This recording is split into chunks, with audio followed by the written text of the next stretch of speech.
Hola, ¿qué tal? Buenas tardes. Vamos a empezar nuestra segunda sesión, nuestra videoclase número 2 de griego 8, que está dedicada al fragmento 2 de Mipnermo. Seguimos con el repaso un poco del dialecto jónico y vamos a enfocarnos esta sesión al fragmento 2 de Mipnermo, al fragmento 2 de Mipnermo.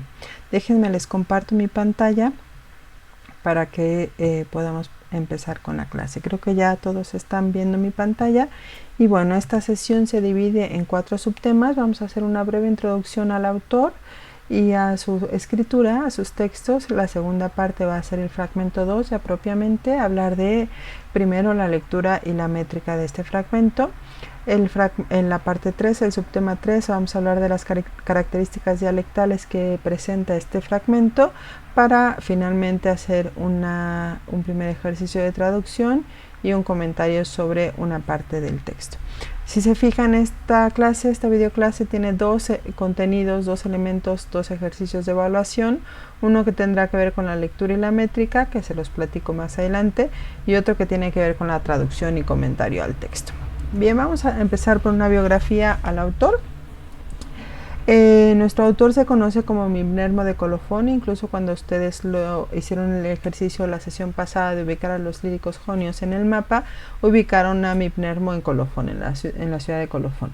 Y si bien todas las fuentes o la mayoría o la tradición antigua contempla a Colofón como la cuna de nuestro autor, esto se debe también a algunas razones importantes, como que durante el helenismo era una ciudad más renombrada que la otra que se proponía como cuna o como ciudadanía de Mipnermo, que es Esmirna.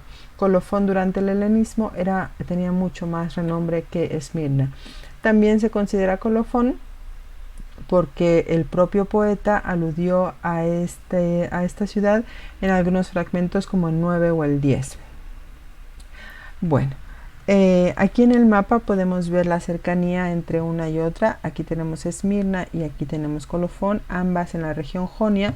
En algunos mapas de distribución de dialectos podemos ver Esmirna ya casi embebida en el dialecto eolio, pero para tiempos de Mipnermo, ambas ciudades estaban dentro de la región Jonia. Uno de los principales investigadores que defiende Esmirna como la cuna de Mipnermo es Félix Jacobi, quien dice que, lo veremos más adelante, pero Mipnermo escribe una elegía larga que se llamaba la Esmirneida, en la que hablaba sobre la fundación de la ciudad, sobre los conflictos que tenía esa ciudad, sobre algunas guerras, etc. Y bueno, este investigador señala que es una de las posibles razones para pensar que la ciudadanía real de Mipnermo fuera Esmirna. También porque a la propia ciudad de Esmirna se refiere Mipnermo también en algunos otros fragmentos, como el 9 o el 14. Bien, también se puede hablar de un posible culto a Mipnermo, tal como lo habíamos visto con Arquíloco, pues un culto análogo que tuviera Mipnermo, porque se sabe de la existencia de un Mipnermeion gracias a una inscripción de época del siglo I después de Cristo, y que fue encontrada en un gymnasium de la época romana. En esta se habla de la existencia de esta especie de templo, de santuario de Mipnermeion, y en él se reunía un sínodo y había una biblioteca con obras del poeta. Y por eso se supone que había quizá un posible culto como el que vimos con Arquíloco. Sobre la ubicación temporal de nuestro autor, la Suda, por ejemplo, nos señala que el apogeo de Mipnermo coincide con la Olimpiada 37, es decir, entre los años 632 o 600 y 629 a.C., mientras que West lo sitúa un poco antes, entre el 660 aproximadamente. Bien, se sabe que muere más o menos en los últimos años del siglo VII a.C. Se sabe también que Mipnermo solía acompañar sus elegías se hacía acompañar de una flauta o un aulos. Bueno, vamos a hablar un poco de su obra. Se sabe que escribió 2 libros, o bueno, que su obra estaba distribuida en 2 libros, al menos en época helenística. Estos libros se conocen con los nombres de Nano, que lo tenemos en la lámina a la izquierda, hasta la derecha, y Esmirneida. Nano pertenece a un primer tipo de elegía, que eran poemas breves que se cantaban en los simposia y que hablaban de varios temas, como los temas marciales, los temas políticos, los eróticos. En cambio, la Esmirneida pertenece a un segundo tipo de elegía y que eran poemas narrativos históricos, evidentemente más largos, y en el caso de la Esmirneida hablaba sobre la fundación de la ciudad y los conflictos, como decíamos, que había en ella. Ahora, importante decir que la elegía no era forzosamente una poesía de lamento, la poesía de lamento en específico era el treno. Elegía era en sí un escrito, un texto que se conoce más por la forma, pero que el contenido era mucho más variado. Bien, vamos ya a hablar de la métrica. Ok. Decíamos que la elegía se conoce sobre todo por la forma, es decir, por que está escrita en dísticos que se llaman justamente dísticos elegíacos. Y aquí podemos ver el fragmento 2, cómo están distribuidos estos dísticos. El primer verso es un hexámetro dactílico, por eso no les he puesto el esquema métrico, porque el dístico lo conocemos bien, y el segundo verso es el pentámetro. Bien. Faraone, uno de los investigadores de este fragmento, señala que ahí donde yo he puesto la línea, es decir, de los versos 1 al 10, era en realidad un primer fragmento y los versos 11 al 16 pertenecían a un segundo fragmento. Hay quien dice que en realidad los primeros 10 versos pertenecen a una unidad del poema, es decir, a la unidad A, y los siguientes versos del 11 al 16 pertenecerían a una unidad A2. Los primeros 10 la A1, los siguientes A2, y que en realidad los que pertenecen a la unidad A2 hacían como una contraparte de la unidad 1. Ahorita que veamos un poco el comentario o la traducción, vamos a ver por qué funcionarían como una contraparte. Bien, yo haré la lectura rítmica de los primeros 10 versos. Aquí les he puesto la notación métrica que un exalumno de nombre Santiago Sicilia me entregó en alguno de los trabajos finales y que yo me tomé la libertad de ponerla en esta presentación, y que ya tiene la notación métrica para que ustedes puedan seguir la lectura. Y como ejercicio de evaluación, ustedes tendrán que presentar la notación métrica de los siguientes versos, o sea, del 11 al 16, y también subir un audio con la lectura rítmica del texto, de estos 10 últimos versos. De estos 6 últimos versos, dije 10. Bien, vamos con la lectura rítmica. Espero no equivocarme, hice algunos intentos previos a la grabación, pero bueno, espero que en este definitivo salga mejor. Bien, ustedes pueden seguir la lectura. Vamos a hablar un poquito antes de las sustituciones que me faltó decir. Sabemos todos que son dísticos elegíacos. Hay pocas sustituciones, como ven el primer verso solamente tiene una sustitución en el primer pie. El pentámetro primero, el del segundo verso, tiene una sustitución en el segundo pie. El hexámetro del verso 3 tiene sustitución en el segundo pie. El pentámetro es puro. El hexámetro del verso 5 tiene una sustitución en el segundo pie y en el cuarto. El pentámetro es puro. El verso 7 es holodáctilo. El verso 8, el pentámetro es puro también. El último hexámetro, que está en el verso 9, tiene una sustitución en el segundo pie. Y nuestro último pentámetro, el verso 10, es puro. Bien, voy a intentar hacer la lectura lo mejor posible. Y vamos allá. Gemeis hoyate. Voy de nuevo. Gemeis hoyate fila fiei poliantheos jore. Earosot aipsauges auxetayeliu. Toisikeloi pegione pichrononances y jeves. Terpo meza prostheon. Eidotesute kakon. Utagazon queres. Pares te casi melainai. Emenejusatelos. Gera osargaleu. Jejeterez anatoyo miniza de kignetai jeves. Carpos josonte pigen. Kidnatai elios. autare pende tutto de los para meipsetai jores, autica de ternatnai, beltioneviotos. Bien, hasta ahí vamos a dejar la lectura rítmica. Ustedes tendrán que presentar la notación métrica y la lectura rítmica de los siguientes 6 versos. Vamos a las características dialectales. Esta sí presento todo el fragmento y yo he marcado con otro color de letra y en negritas las formas dialectales. Tenemos relativamente pocas y en la columna de la derecha les he puesto la forma ática de cada una de las palabras para que sea, me pareció la forma más sencilla de poder hablar de esto. Como habíamos visto, pues el jónico no tiene contracciones, eso lo podemos ver en la primera forma, que tenemos polianceos, que son de sigma elidida, se elide la sigma, pero no hay un encuentro, el encuentro de vocales no provoca contracciones, y por eso tenemos polianceos. En ático tendríamos polianzus contraído. Después también una característica importante es el vocalismo eta en vez de alfa larga, en vez de alfa pura larga. En jónico mantenemos el vocalismo en eta y eso lo podemos ver en la siguiente forma, en la forma de jore, que también nos aparece en el verso 9. Ahorita hablamos de esa parte. En el segundo verso tenemos augues. Habíamos hablado también de esos dativos épicos y sería un augais en ático y después el eliu con esta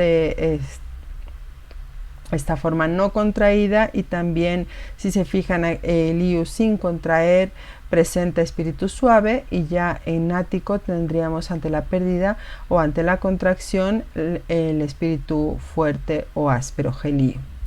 El siguiente tendríamos Ikeloi, que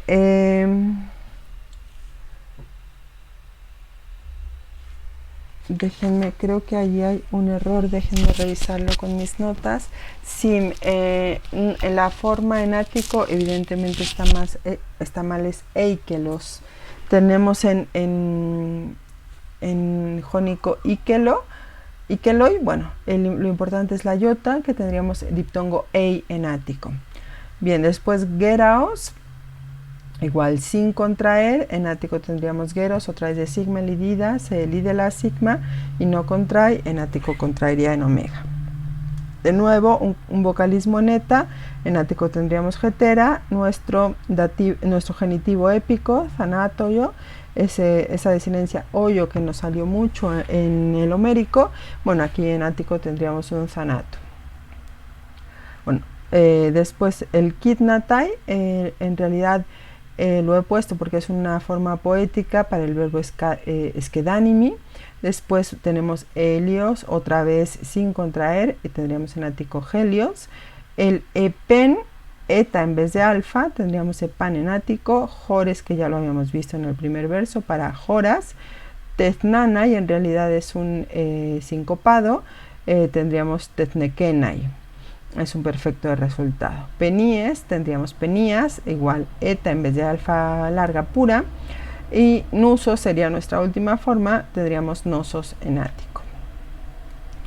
Bien, vamos a la traducción. Antes de la traducción vamos a ver un poco la estructura. Decíamos que Faraone señala que quizá pertenezcan a dos fragmentos distintos. El primero sería del verso 1 al 10, que yo he marcado ahí con una línea, y lo señala así porque hay una estructura en anillo muy marcada, porque hay unas epíforas que hacen y poliptotón que generan esta estructura en anillo. Si se fijan, tenemos el primer verso que termina con la palabra jore y el verso 9 termina con la palabra jores, es decir, hay una epífora y un poliptotón porque el primer verso está en dativo y el verso 9 en genitivo.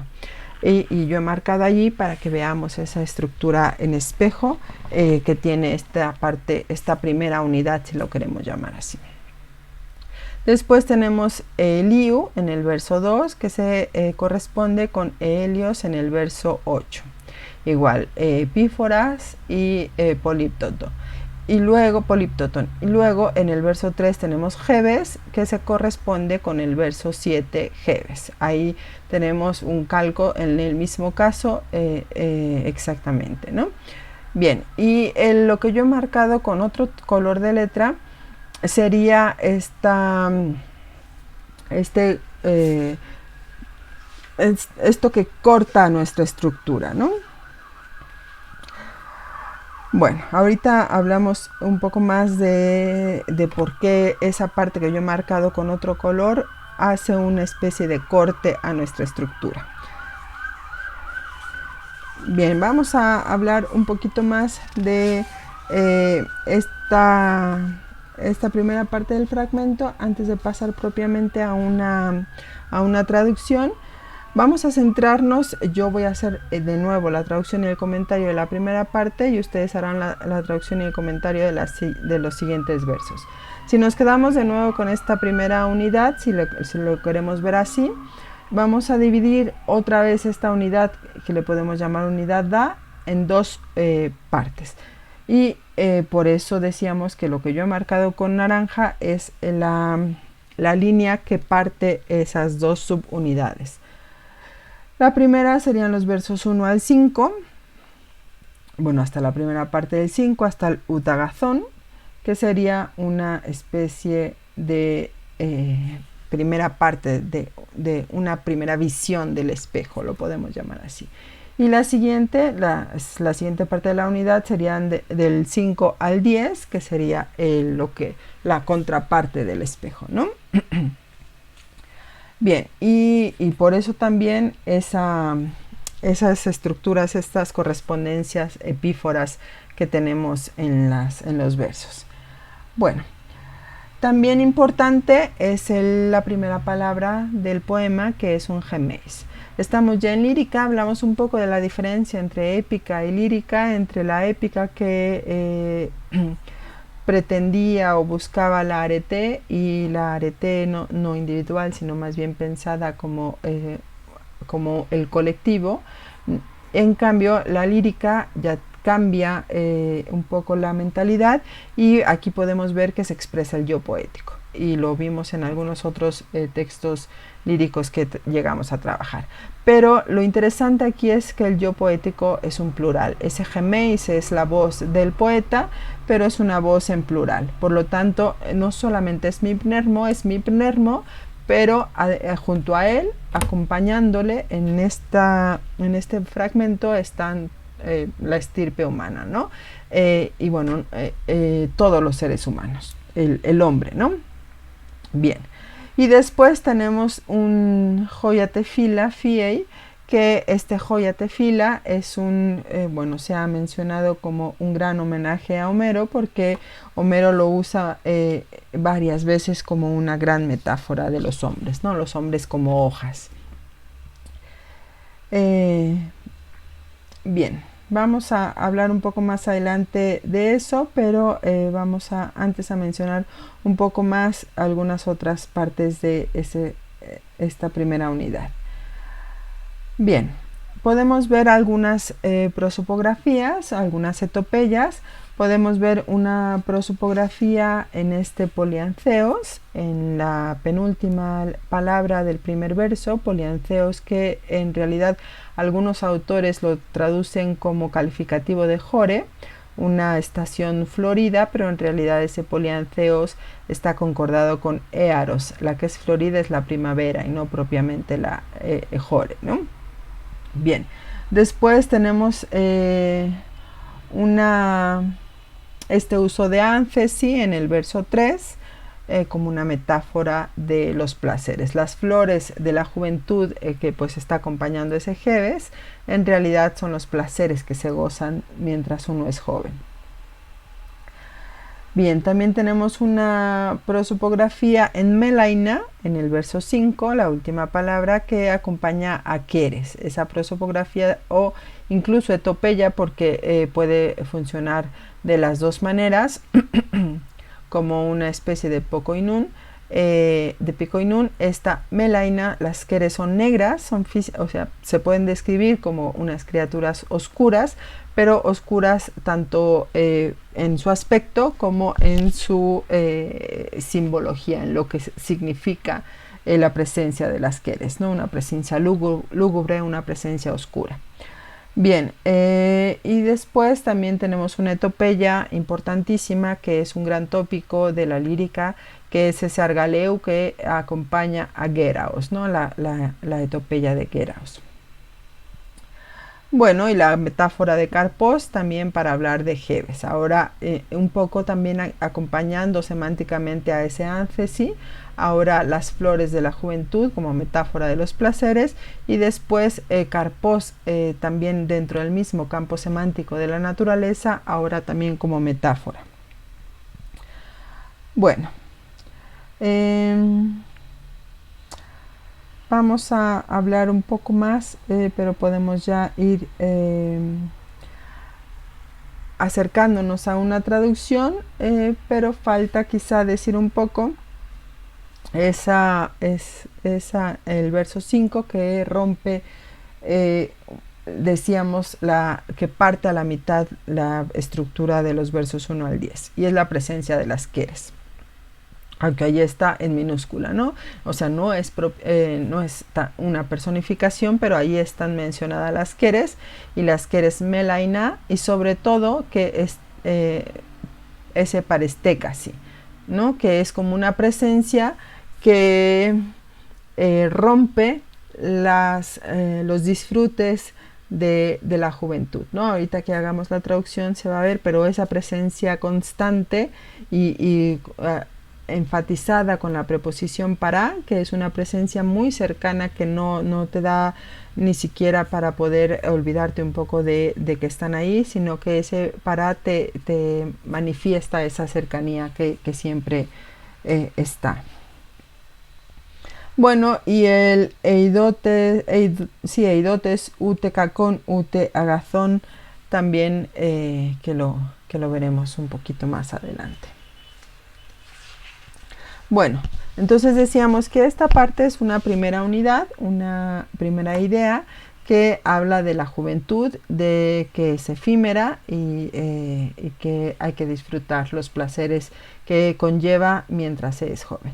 Y decíamos que la siguiente unidad, o los versos 11 al 16, que algunos autores, algunos estudiosos han inferido como parte de un siguiente fragmento, podrían ser una respuesta a la primera parte, ¿no? Que en realidad son pues la descripción de desgracias, ¿no? Y lo vemos en palabras como odinerá, el aiden, que es como un eufemismo, nusos, la enfermedad, y bueno. Importante que en la segunda parte está la presencia de Zeus, como en el último verso, como en la primera parte estaba la presencia de las queres, ¿no? Siempre hay allí alguna divinidad cerca. Bueno, me resulta un poco difícil cambiar papeles, etcétera, para poder seguir estas clases, pero bueno, conforme avancemos en las grabaciones espero que vayan quedando mejor. Vamos a hacer un primer acercamiento a la traducción y vamos a ver la primera parte, que sería hasta Earos gemeis, de joya tefila fiei poliantheos jore Earos.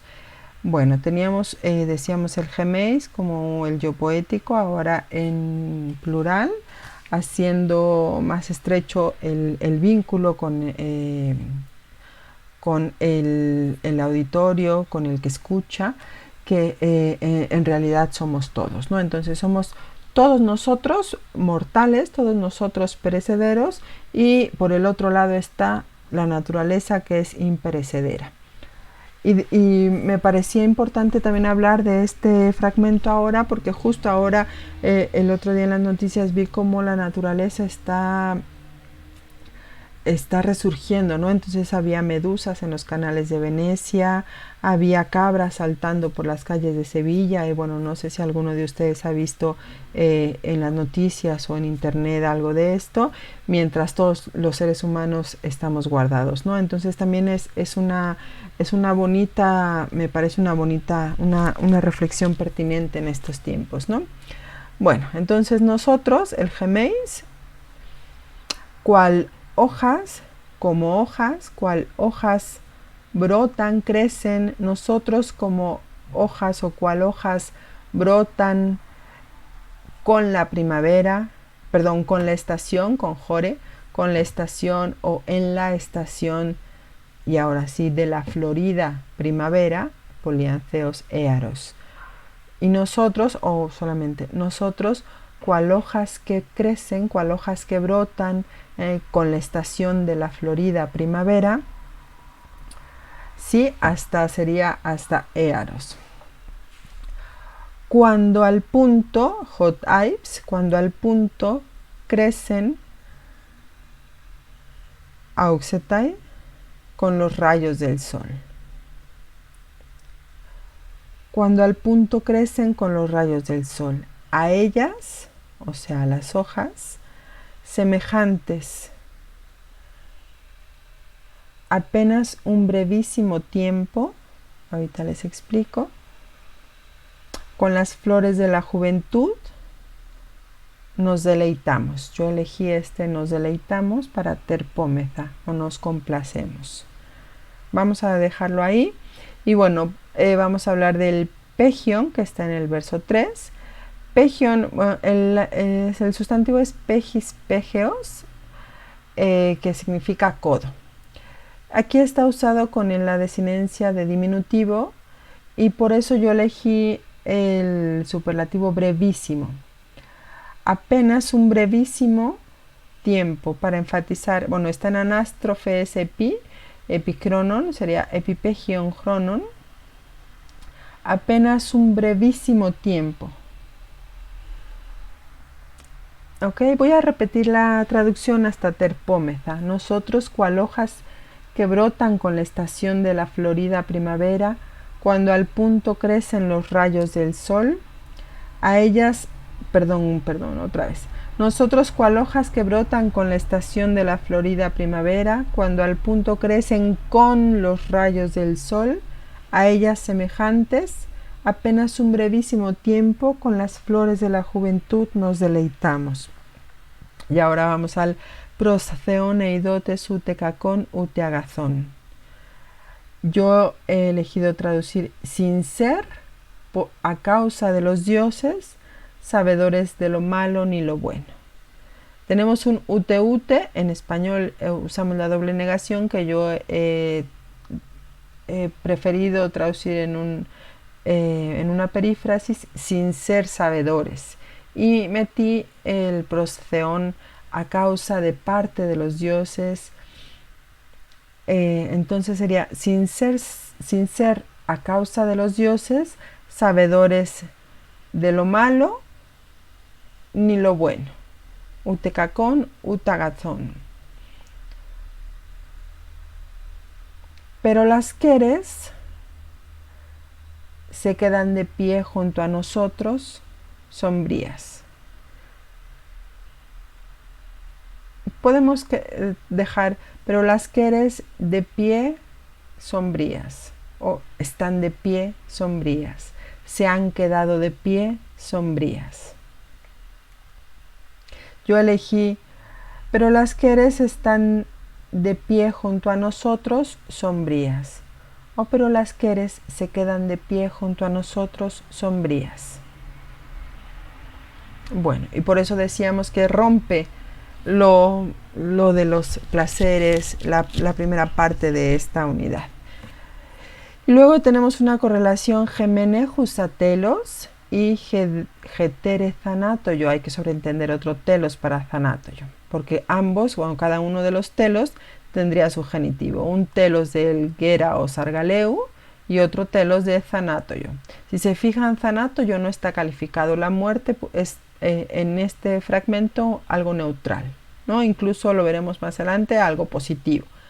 Pero la vejez geraos es así, está calificada y calificada por un adjetivo pésimo, ¿no? Que es argaleu. Pero bueno, decíamos, hay que sobreentender en esta parataxis el telos para zanatoyo.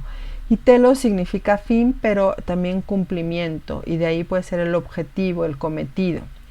Y por lo tanto podríamos traducir, y mientras una tiene el cometido de la penosa vejez, la otra el de la muerte. Bien, luego, Y el fruto, con esa otra metáfora de Karpós, y el fruto de la juventud pervive poco. Yo he elegido pervive para Gignetai, incluso subsiste, sobrevive, para enfatizar ese mininza, que es el adverbio, ¿no?, de tiempo. Repito, y mientras una tiene el cometido de la penosa vejez, la otra el de la muerte, y el fruto de la juventud pervive poco. Y luego viene la correlativa, Joson. Tanto cuanto el sol, Helios, se esparce sobre la tierra. Tanto cuanto el sol se esparce sobre la tierra. Pero una vez que este culmen de la estación ocurra,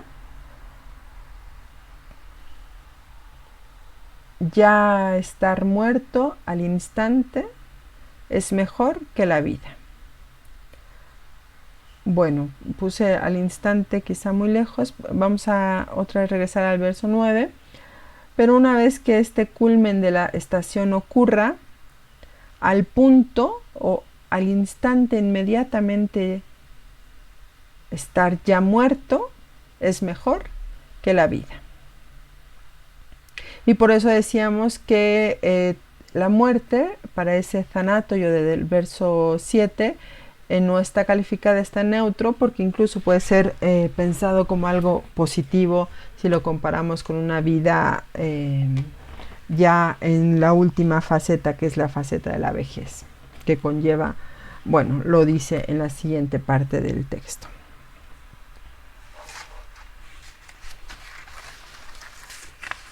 Bien, vamos a hablar de,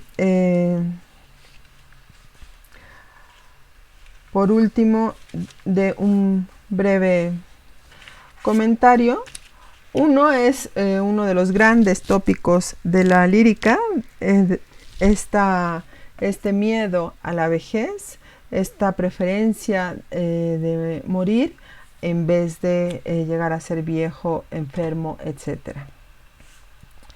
Y bueno, algunas cuestiones, por ejemplo, algunos autores, algunos traductores ven ese fila como un objeto directo de fiei, pero nosotros lo hemos visto como un sujeto, y bueno, también la importancia de este gemeis, decíamos en plural, que es el sujeto de este terpómeza. Nosotros nos deleitamos muy poco tiempo, ¿no? También el uso del diminutivo pegión para enfatizar lo breve de la juventud. Bueno, y no olvidar la estructura epífora y de poliptóton, que está marcada en la primera unidad. Bien, ahora ustedes, decíamos, como ejercicio de evaluación tendrán que hacer la traducción y el comentario de la segunda parte del fragmento, que son los versos 11 al 16. Bueno, con esto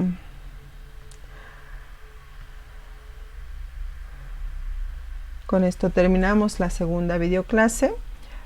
Y espero sus ejercicios de evaluación. Recuerden que ahora la evaluación continua tendrá un peso mucho mayor que los entregas de algunos trabajos o las entregas de algunos exámenes, de algunas evaluaciones tipo examen. Entonces es importante el trabajo constante y que vean las videoclases. Que estén muy bien. Hasta luego.